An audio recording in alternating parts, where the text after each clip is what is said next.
Tout le monde.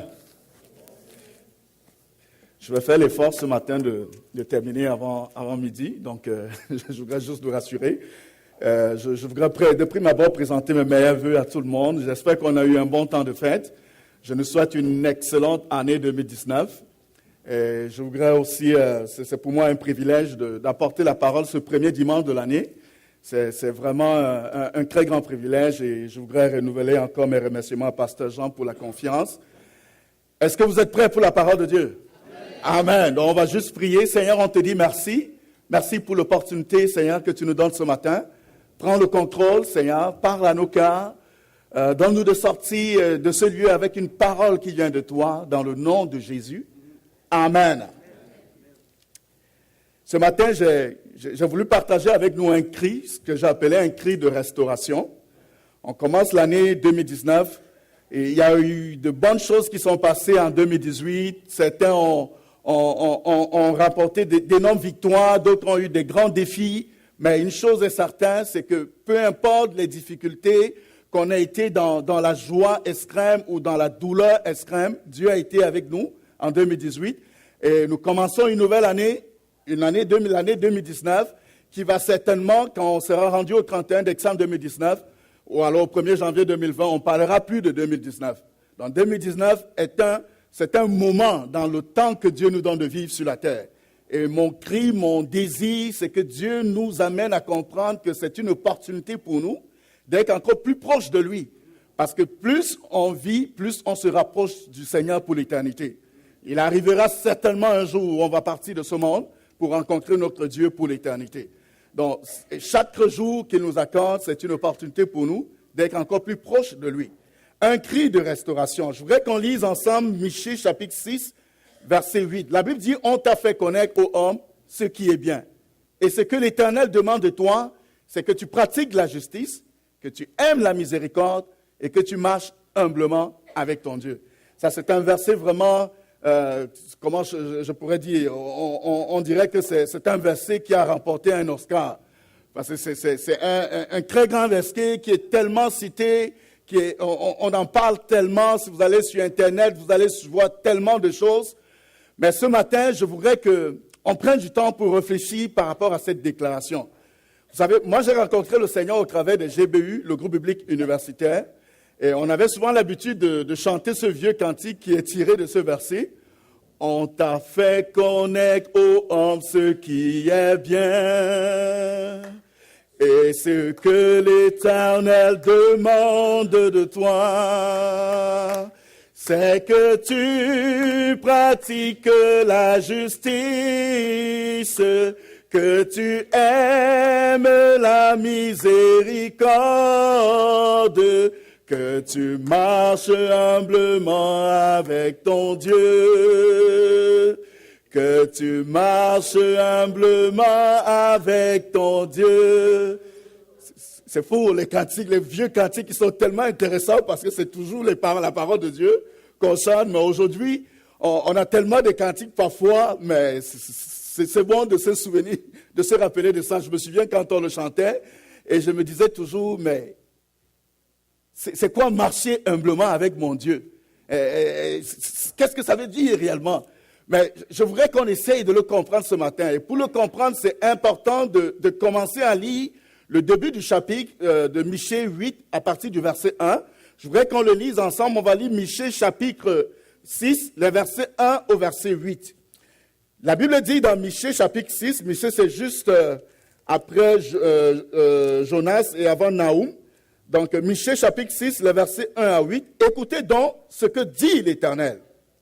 Lève-toi, plaide devant les montagnes et que les collines entendent ta voix. Écoutez, montagne, le procès de l'Éternel, et vous, solides fondements de la terre. Car l'Éternel a un procès avec son peuple, il veut plaider avec Israël. Mon peuple, que t'ai-je fait? En quoi t'ai-je fatigué? Réponds-moi, car je t'ai fait monter du pays d'Égypte, je t'ai délivré de la maison de servitude, et j'ai envoyé devant toi Moïse, Aaron et Marie. Mon peuple, rappelle-toi ce que projetait Balak, roi de Moab, et ce que lui répondit Balaam, fils de Béor. de Sittim à Kigal, afin que tu reconnaisses les bienfaits de l'Éternel. Avec quoi me présenterai-je devant l'Éternel pour m'humilier devant le Dieu très haut? Me présenterai-je avec des holocaustes, avec des vœux d'un an, avec des veaux d'un an? L'Éternel agréera-t-il des milliers de béliers, des myriades de torrents d'huile? Donnerai-je pour mes transgressions mon premier-né, pour le péché de mon âme, le fruit de mes entrailles? On t'a fait connaître, ô homme, ce qui est bien. Et ce que l'Éternel demande de toi, c'est que tu pratiques la justice, que tu aimes la miséricorde et que tu marches humblement avec ton Dieu. Amen. Amen. Permettez-moi de parler un peu du contexte de ce passage. Celui qui parle dans ce verset, c'est le prophète Michée. Et le prophète Michée est de la même génération que les prophètes Osée, Amos et Ésaïe. Michée, c'était un prophète qui vivait dans un village. Donc, c'était un prophète de campagne, contrairement à Ésaïe qui était à côté du roi, qui parlait, qui prophétisait à côté du roi. Mais Michée, lui, il était en campagne. Et c'est quelqu'un qui s'est levé contre l'injustice qui était faite par des gens des gens qui étaient propriétaires de terres. Donc, il s'est levé contre eux. Il s'est levé aussi pour prendre position contre le peuple d'Israël.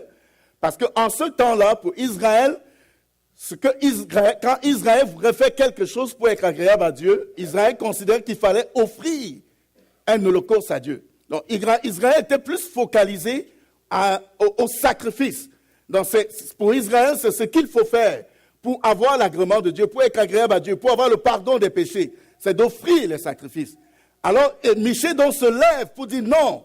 Ce que Dieu demande, c'est que tu pratiques la justice, que tu aimes la miséricorde et que tu marches humblement avec lui. Qu'est-ce que ça veut dire? Mais Michée commence dans son propos en disant, on t'a fait connaître, ô homme.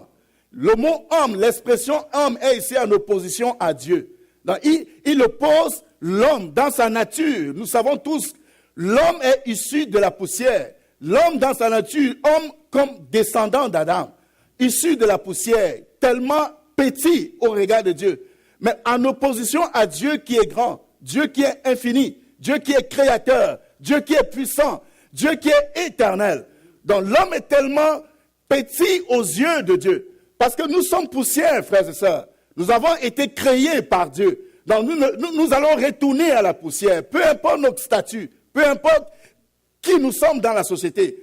Nous sommes poussière. Nous ne sommes qu'un homme. Nous sommes des humains infiniment petits, créés en opposition à Dieu qui est grand, qui est infini, qui est glorieux, qui est puissant, qui est éternel, qui n'a pas de limites, celui qui a créé toutes choses, qui a fixé les limites de la terre, celui qui a fixé une limite à nos jours. Donc, Michée amène Israël à comprendre que toi, homme, tu es tellement petit par rapport à celui qui t'a créé. Et ce que Dieu lui demande de toi, c'est que tu pratiques la justice, que tu aimes la miséricorde et que tu marches humblement avec le Dieu qui est grand. Je suis infiniment petit, c'est vrai, mais je peux marcher avec le Dieu qui est créateur, qui est infiniment grand, qui est glorieux, qui est puissant. Je suis un homme issu de la poussière qui ira encore, qui terminera comme poussière. Mais je peux marcher chaque jour avec le Dieu qui est grand. Chaque jour de ma vie, chaque jour de 2019, chaque pas que je peux faire, je peux le faire avec le Dieu qui est grand. Donc le problème, ce n'est pas est-ce qui je suis, ce n'est pas comment je suis, ce n'est pas si je suis petit, ce n'est pas si je n'ai pas d'argent, ce n'est pas si je n'ai pas de travail. Mais est-ce que je suis avec celui qui est grand, celui qui a tout, celui qui est infini, celui qui est puissant, celui qui n'a pas de limite, celui qui a fondé toutes choses, celui qui peut tout donner? Où est-ce que je suis? Je suis où? C'est évident que si nous sommes en dehors, nous ne serons que poussière. Mais si nous sommes avec lui, nous serons dans sa nature, dans sa puissance, dans sa gloire, dans son autorité, dans son pouvoir, dans sa capacité. L'apôtre Paul dit, je puis tout par celui qui me fortifie. Je peux tout faire par lui. Je ne peux rien faire de moi-même, mais par lui, je peux tout faire. Je peux tout faire. Donc, Michée s'agresse dans le texte quand il dit au homme, il ne fait pas référence à l'homme de façon universaliste, mais il s'agresse à des hommes qui font partie du peuple d'Israël. Donc, il s'agresse au peuple d'Israël, c'est-à-dire aux croyants, On pourrait dire qu'il s'adresse à nous ce matin, en tant que croyants. Michel nous parle ce matin. Et il nous dit qu'on nous a fait connaître ce qui est bien. Ce que l'Éternel demande de nous, c'est qu'on pratique la justice, qu'on aime la miséricorde et qu'on marche humblement avec lui. C'est ce que Dieu nous demande ce matin. Est-ce que tu vas entendre ce message, ce cri de restauration? Est-ce que tu vas le saisir ce matin? Est-ce que tu vas le saisir? C'est certain que nous, on ne peut pas plaire à Dieu par nous-mêmes. Mais il est possible de plaire à Dieu. Et on doit apprendre à plaire à Dieu. On doit apprendre à plaire à Dieu. Aucun être humain ne pourra effacer ses fautes, ni avoir une attitude parfaite pour obtenir la faveur de Dieu. Même en donnant à Dieu le meilleur, même en donnant le meilleur de moi, je ne serai jamais capable de mériter ce que Dieu me fait en retour. Combien de fois avons-nous pensé faire des choses pour être agréables à Dieu? Nous nous sommes souvent embourbés dans une logique de formule. Lis telle somme, tu iras mieux. Fais telle chose, tout va se passer. Donne telle somme d'argent, tous tes problèmes seront résolus. C'est ce genre de formule que nous aimons. On aimerait que Dieu nous dise, fais ceci, et puis tu n'auras plus de problème. On aime les formules en tant qu'homme, mais Dieu ne nous appelle pas à des formules, à pratiquer des formules. Il nous appelle à une relation avec lui. Ce n'est pas des formules, la vie chrétienne. La vie chrétienne, c'est une relation avec Dieu. Ce n'est pas des formules, ce n'est pas des prières qu'on doit réciter. C'est une relation avec Dieu. La vie chrétienne, ce n'est pas des sommes qu'il faut lire pour se sentir à l'aise. C'est une relation avec Dieu. C'est une relation avec lui. C'est une relation avec Dieu. On t'a fait connaître aux hommes ce qui est bien. Et ce que l'Éternel demande de toi, c'est que tu pratiques la justice, que tu aimes la miséricorde. Certains parmi nous ont besoin d'entendre ce cri de restauration ce matin, afin de repartir en ce début d'année d'une nouvelle façon, afin de commencer un nouveau parcours avec Dieu. On a besoin d'entendre ce cri. Certains ont besoin d'entendre ce cri de restauration, afin de repartir de nouveau, afin que 2019 soit différent, afin que notre année, notre parcours en 2019 soit déterminé par notre relation avec lui. On t'a fait connaître aux hommes. Quelle est alors la vie chrétienne que Dieu demande? En reprenant les 3 volets de ce verset, quand nous voyons dans Michée 6, verset 8, que soit pratiquer la justice, aimer la miséricorde et marcher humblement avec Dieu, Dieu définit ce sur quoi nous devons faire reposer notre vie chrétienne. Il s'agit de pratiquer la justice, d'aimer la miséricorde et de marcher humblement avec lui. Mon premier point ce matin, c'est pratiquer la justice. Qu'est-ce qu'on entend par pratiquer la justice? Ce que l'Éternel demande de toi, c'est que tu pratiques la justice. La justice dans la pensée biblique, c'est ce qui est juste aux yeux de Dieu. Donc quand on parle de justice dans la pensée biblique, c'est ce qui est juste aux yeux de Dieu. Ce qui est conforme à sa volonté. Jésus dira dans Matthieu 6, verset 33, « Cherchez d'abord le royaume des cieux et sa justice, et tout vous sera donné par-dessus. » Qu'est-ce qui est juste aux yeux de Dieu? Qu'est-ce qui est conforme pour Dieu? Ce n'est pas tout ce que nous faisons. Vous savez, nous faisons tellement de choses. Nous marchons tellement de façons différentes. On fait tellement de choses chez nous. On est engagé dans diverses relations. Ce n'est pas toutes les façons de faire qui est la façon de Dieu. Ce n'est pas toutes les relations dans lesquelles nous sommes engagés qui est agréée par Dieu. Il y a une façon de faire selon Dieu. Il y a la façon de Dieu et il y a la façon du monde. Okay? Il y a ce que ma chair désire de faire, qui est parfois et la plupart des temps en opposition à la façon de Dieu. Il y a la façon de Dieu. C'est ce que nous devons comprendre, frères et sœurs. Je veux qu'on le saisisse ce matin. Les choses que nous faisons, chaque chose que nous accomplissons, la façon dont nous menons notre vie, la façon de travailler, que ce soit si nous sommes en emploi, la façon de faire des affaires, si nous avons un commerce, peu importe, sachez qu'il y a une façon de Dieu de faire ces choses. Il y a une façon de Dieu de faire ces choses. Et pratiquer la justice, c'est faire ce qui est juste aux yeux de Dieu. Ce qui est juste, ce qui est convenable selon Dieu. Ce qui est acceptable selon Dieu. Il demande donc de vivre selon les principes du royaume. En parlant de la justice, il ne s'agit donc pas avant tout de l'interpréter dans un sens juridique ou social. Le mot justice ici n'a rien à voir avec le concept juridique ou social. Ça a tout à voir avec la justice, ce qui est juste aux yeux de Dieu, à la façon de Dieu, ce qui est conforme à Dieu. Le message de Michée est de mettre en pratique la volonté divine. Ce que Michée veut, ce qu'il nous dit ce matin, c'est que nous devons mettre en pratique la volonté divine. Ce que Dieu demande, c'est de vivre comme il veut au sein de notre couple. C'est de vivre comme Dieu veut au sein de la famille. C'est de vivre comme Dieu veut en tant que communauté, église. C'est de vivre comme Dieu veut, de travailler dans notre boulot, de faire comme Dieu veut. On n'est pas à faire comme tout le monde. On est différent. On est une race élue, appelée de Dieu, choisie par Dieu pour avancer l'étendard de Dieu. Donc, il faut faire les choses de la façon de Dieu. Ce que Dieu demande, c'est de vivre comme il veut, bien-aimé. Dans Osée 4, verset 6, la Bible dit que mon peuple périt faute de connaissance. Si je dois vivre comme Dieu veut, j'ai besoin de connaître ce que Dieu veut. Qu'est-ce que Dieu veut? Qu'est-ce que Dieu attend de moi? C'est quoi la bonne façon, la façon de vivre selon Dieu? J'ai besoin de connaître. Parce que tant que je ne connais pas, je serai en train de périr. Parce que tout le temps, même si j'ai la volonté, je ne vais jamais faire ce que Dieu me demande. Et pour connaître ce que Dieu veut, frères et sœurs, il n'y a rien d'autre que la parole de Dieu. Il n'y a rien d'autre que la parole de Dieu. Pierre nous a parlé tantôt des livres. Elle a insisté en disant que la première chose, c'est d'abord la Bible. C'est d'abord la parole de Dieu. Les autres livres, c'est bien pour notre édification. Il faut le faire, il faut lire.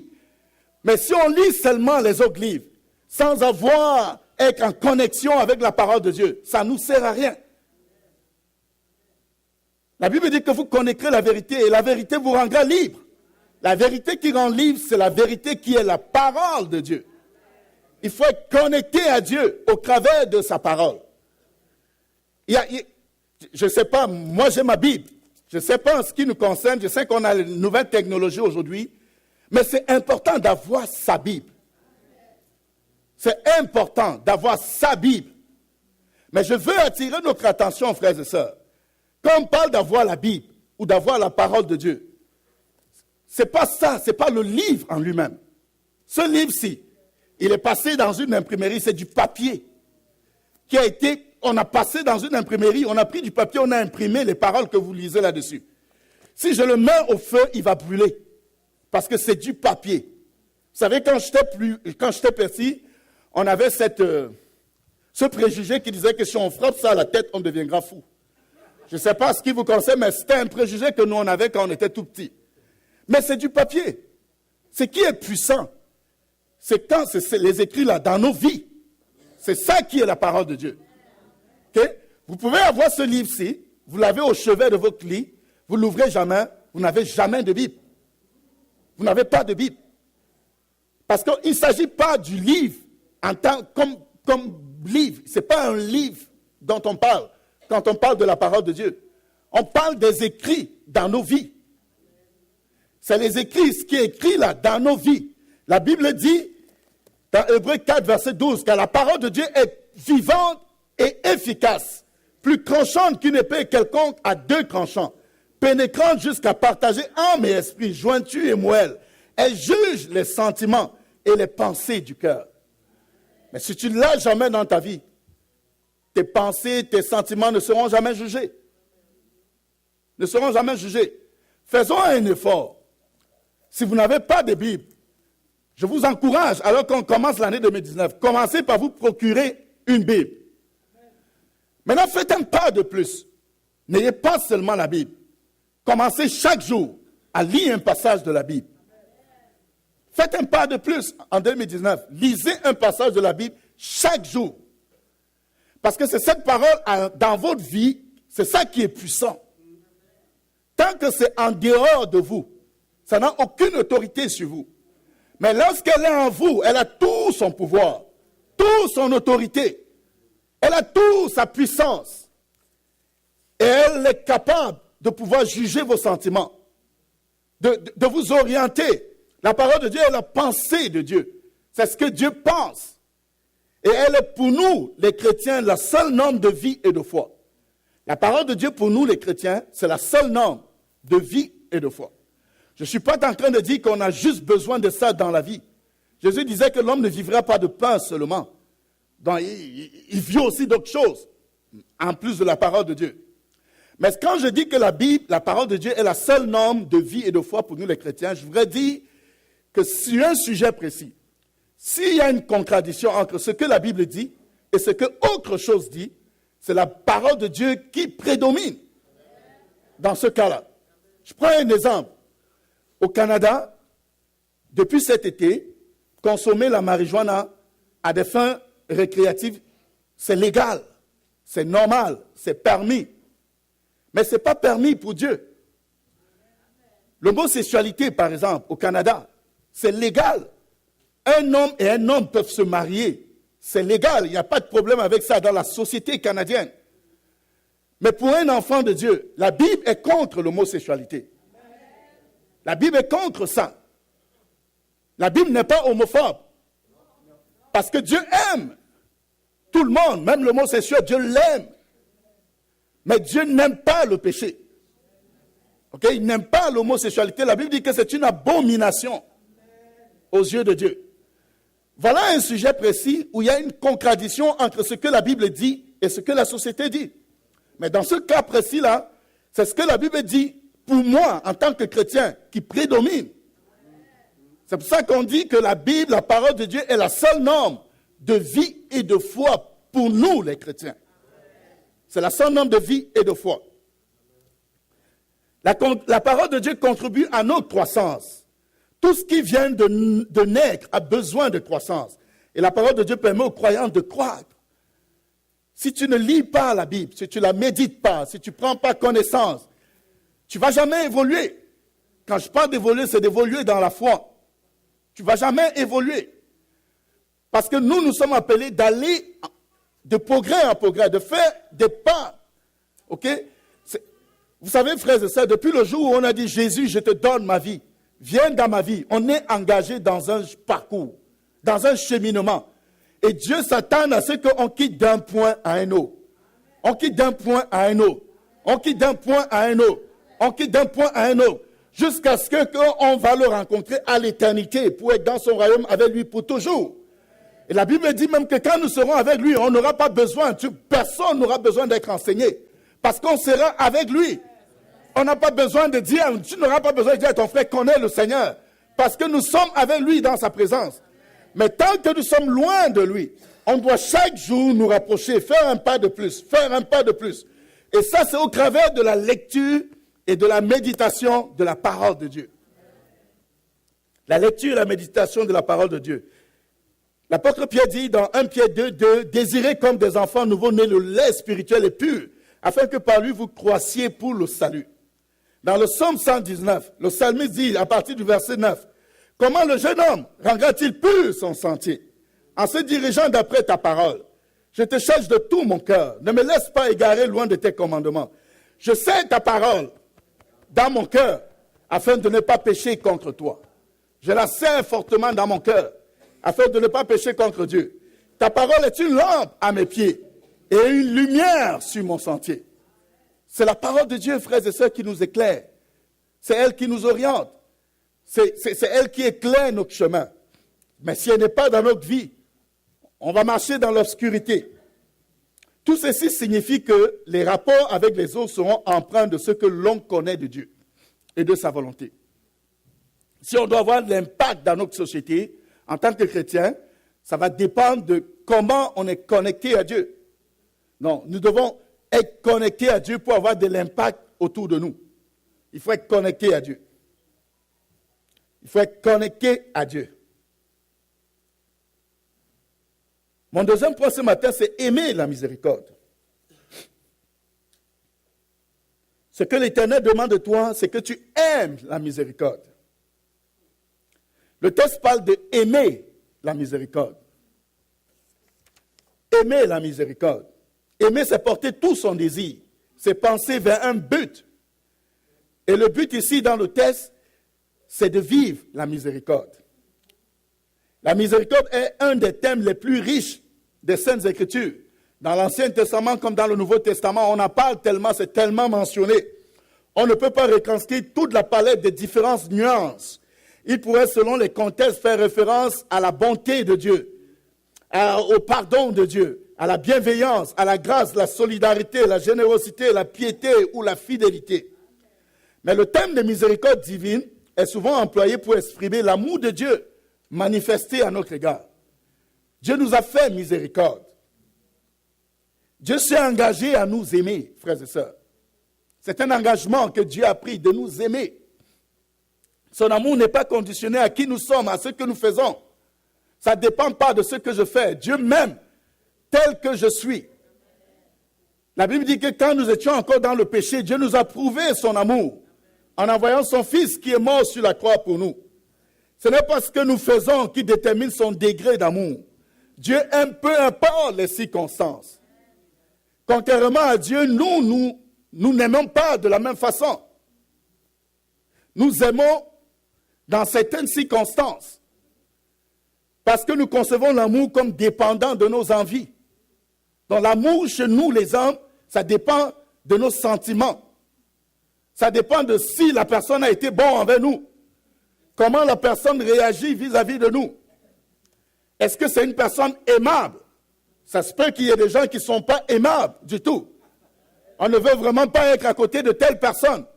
Parce que chaque fois que je suis à côté d'elle, elle va me parler de quelqu'un d'autre et à mal. Chaque fois que je suis à côté de lui, il va me parler de quelqu'un d'autre et à mal. Il y a des gens comme ça parfois que vous n'avez pas envie, ça ne vous tente pas d'être à côté. Peut-être vous n'aimez plus votre conjoint ici. Je ne dis pas que c'est votre cas. Mais pour certaines personnes, le conjoint, quand on dit que le diable existe, il dit que oui, je dors avec.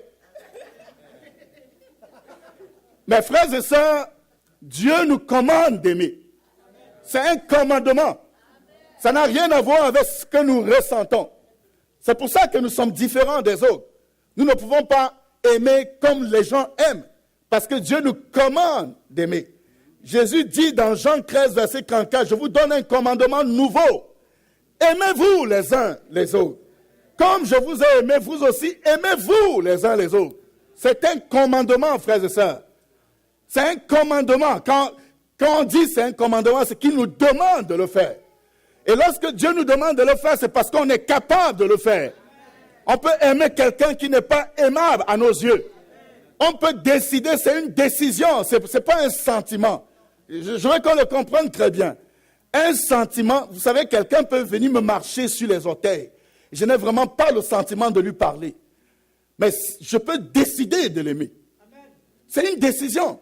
C'est un choix que nous faisons. Notre chair ne va pas vouloir.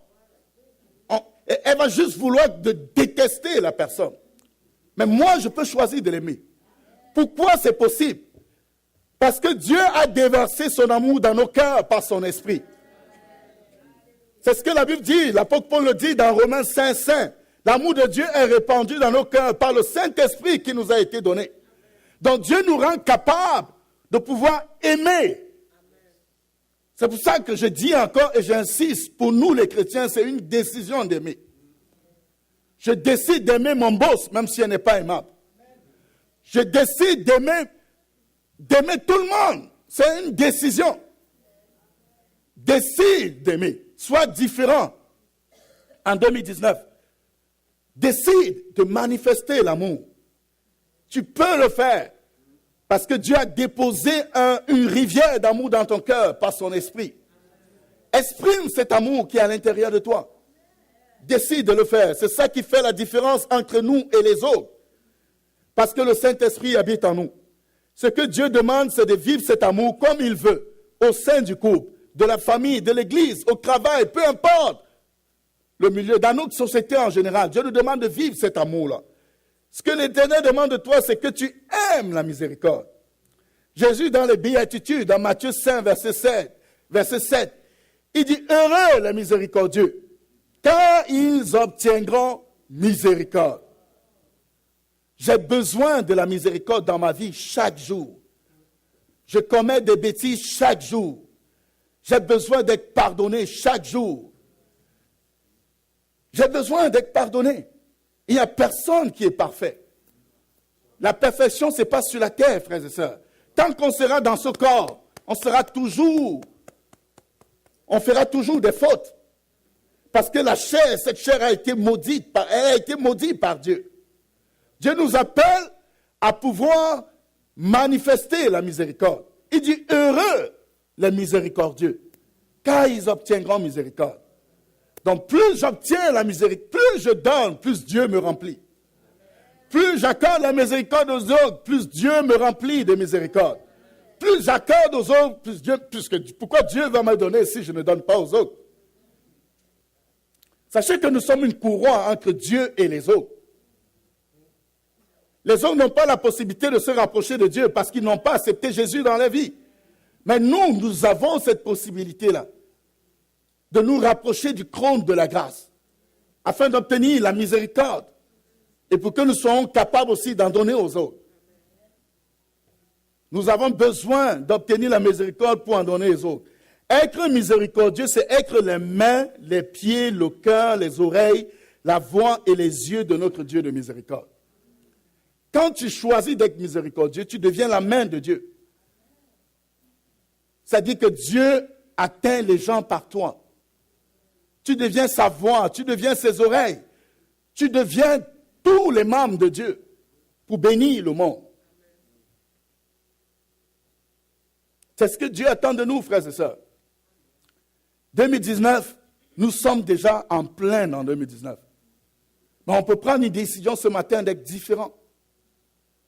De pratiquer la justice, d'aimer la miséricorde. Mais aussi, mon troisième point qui est marcher humblement avec ton Dieu. Marcher humblement avec ton Dieu. Ce que l'Éternel demande de toi, c'est de marcher humblement avec ton Dieu. Marcher humblement avec ton Dieu, c'est vivre le jour en dépendant de Dieu. C'est vivre chaque jour en dépendant de lui. Cela démontre l'importance de mettre Dieu au centre de notre vie. Car c'est dans la soumission au Seigneur que la vie prend tout son sens. Nous devons apprendre à marcher humblement en dépendant totalement de Dieu. Nous devons l'apprendre, frères et sœurs. La Bible dit dans 1 Thessaloniciens chapitre 4 au verset 1. Au reste, frères, puisque vous avez appris de nous comment vous devez vous conduire et plaire à Dieu, et que c'est là ce que vous faites, nous vous prions et nous vous conjurons au nom du Seigneur Jésus de marcher à cet égard de progrès en progrès.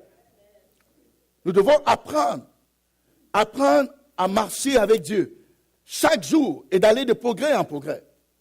Vous savez, depuis peut-être 2 mois, aux études bibliques, on est en train d'étudier l'histoire d'une famille que j'allais dire dysfonctionnelle, mais c'est vraiment une famille très intéressante. La famille d'Elkana, le conjoint de Anne. On l'étudie depuis à peu près 2 ou 3 mois. Et mercredi, on va continuer dans le chapitre 2. Dans 1 Samuel, quand vous lisez le livre de 1 Samuel. Je voudrais nous parler de ce petit garçon. Cet enfant l'a appelé Samuel. Celui qui deviendra plus tard le prophète Samuel. Lorsqu'on parcourait les études bibliques depuis ces 2 mois passés, c'était vraiment bénissant pour moi. De voir une femme qui est premièrement stérile. Elle ne peut pas enfanter. Elle est deuxième conjointe d'un homme qui a 2 femmes. Ce n'est pas permis au Canada, mais sachez que sous d'autres cieux, c'est permis d'en avoir plus d'une femme. Donc, Elkana en avait 2. Et la première avec des enfants, Pénina, elle avait des enfants. Mais Anne n'en avait pas, elle était stérile. Et à chaque fois, Pénina se moquait d'elle, la mortifiait par des moqueries parce qu'elle n'en avait pas d'enfants. Mais à chaque année, c'était une famille croyante. À chaque année, Elkana montait au temple avec toute la famille pour faire des sacrifices à Dieu, des sacrifices d'action de grâce. Alors Anne, quand elle est arrivée au temple, elle a fait une prière à Dieu. Elle a dit, Seigneur, si tu me donnes un enfant mâle, je vais te le prêter. Ce qui m'a marqué d'abord, c'est qu'elle n'a pas dit, je te donne l'enfant, mais elle dit, je te le prête, l'enfant. C'est ce qu'Anne a dit. Lorsqu'elle priait, le sacrificateur Élie a eu l'impression qu'elle était ivre. Elle a dit à Élie, non, je ne suis pas ivre. C'est la douleur de ta servante qui l'amène à pouvoir, murmurer, parce qu'elle priait en murmurant, cette prière à Dieu. Et le prophète Élie lui a dit qu'il se soit fait selon ta requête, que le Seigneur entende ta prière.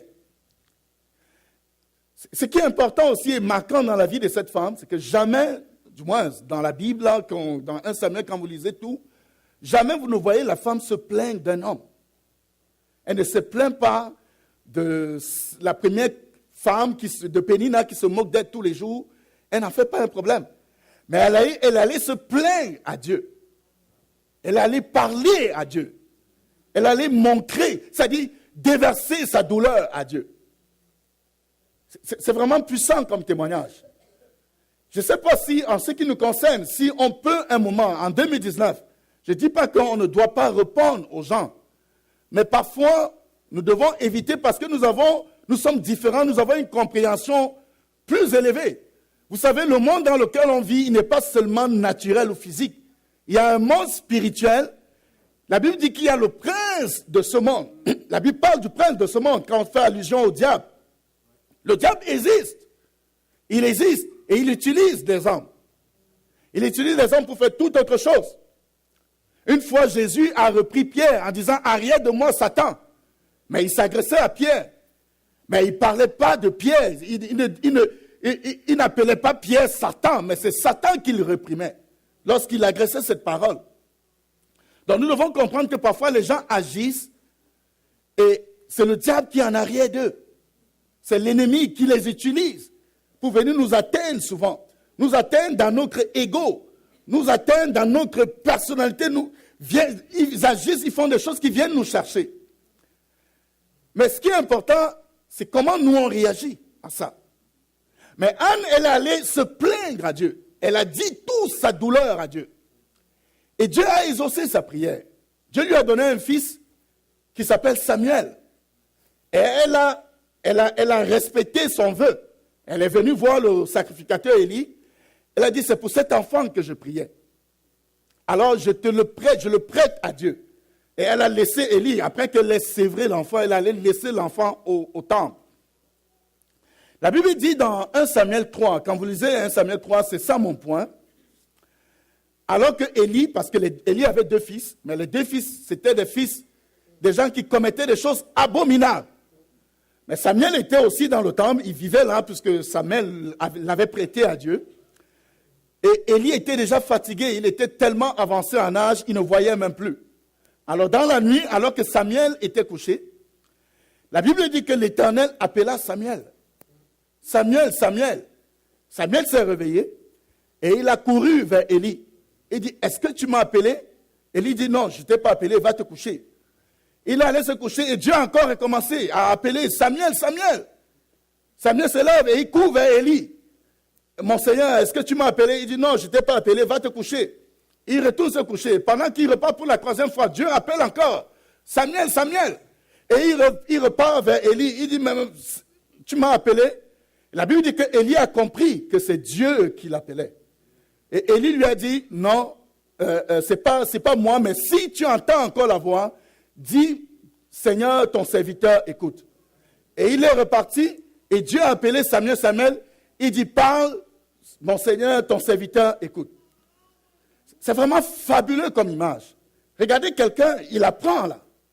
Ok? Il apprend à entendre Dieu, à reconnaître la voix de Dieu, à connaître Dieu. Et c'est ça que je veux qu'on saisisse aujourd'hui. Si on doit marcher humblement avec Dieu, nous devons aussi apprendre à écouter Dieu.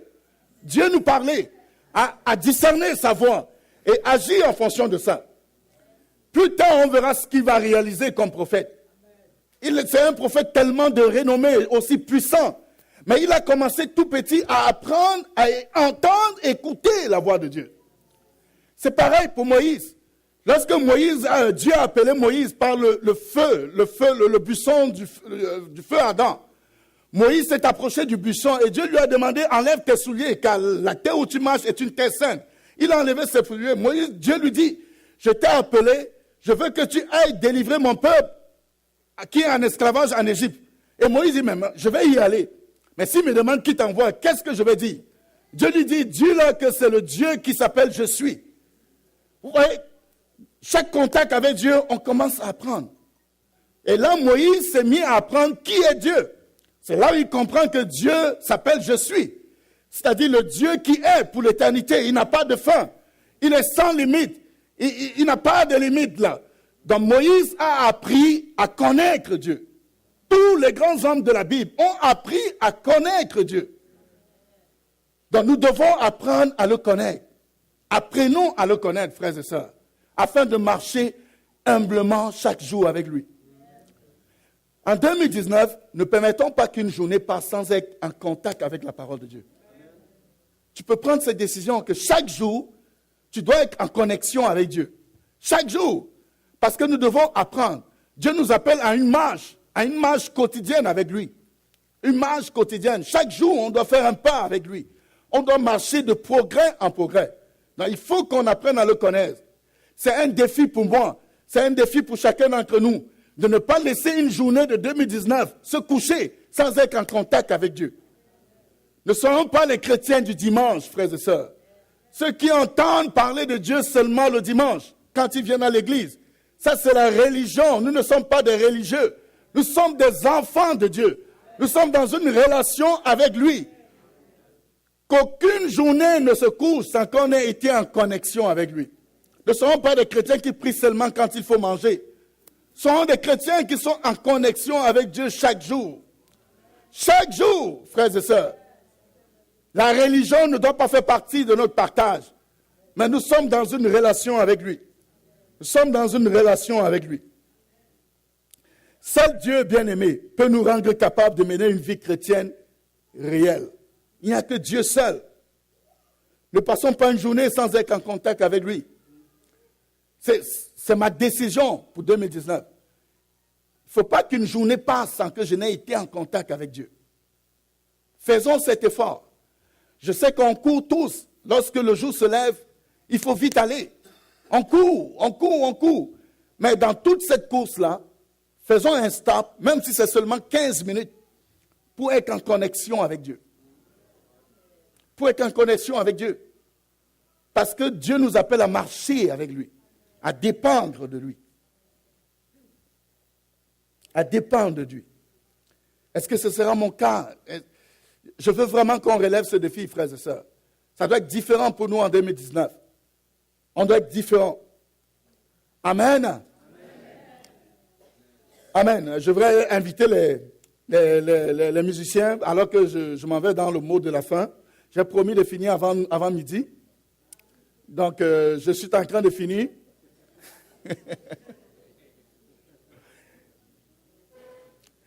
Alors, le mot de la fin, je voudrais terminer avec Matthieu chapitre 28, verset 20. Et voici, je suis avec vous tous les jours jusqu'à la fin du monde. Ça, c'est la promesse. C'est vraiment... Jésus, lorsqu'il retournait vers le Père après la résurrection, il déclare donc à ses disciples, voici, je suis avec vous tous les jours jusqu'à la fin du monde. Donc Jésus nous fait la promesse d'être avec nous tous les jours. Donc le problème, ce n'est pas lui si on n'est pas en connexion, mais c'est nous. Nous devons nous connecter à lui, parce que lui, il est là. Il a fait la promesse d'être avec nous tous les jours. On doit être connecté à lui. Est-ce qu'on peut juste se lever, frères et sœurs?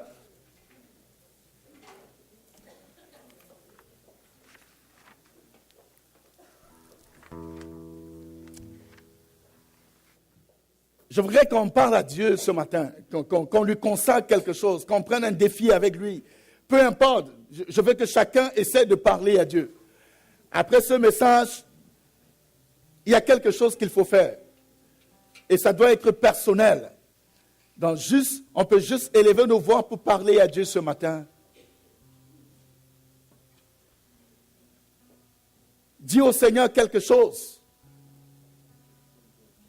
Alors que tu commences cette nouvelle année.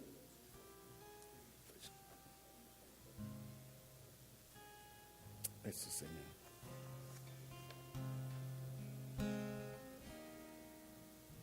Prenez un nouveau départ avec Dieu et rompez avec vos anciennes pensées.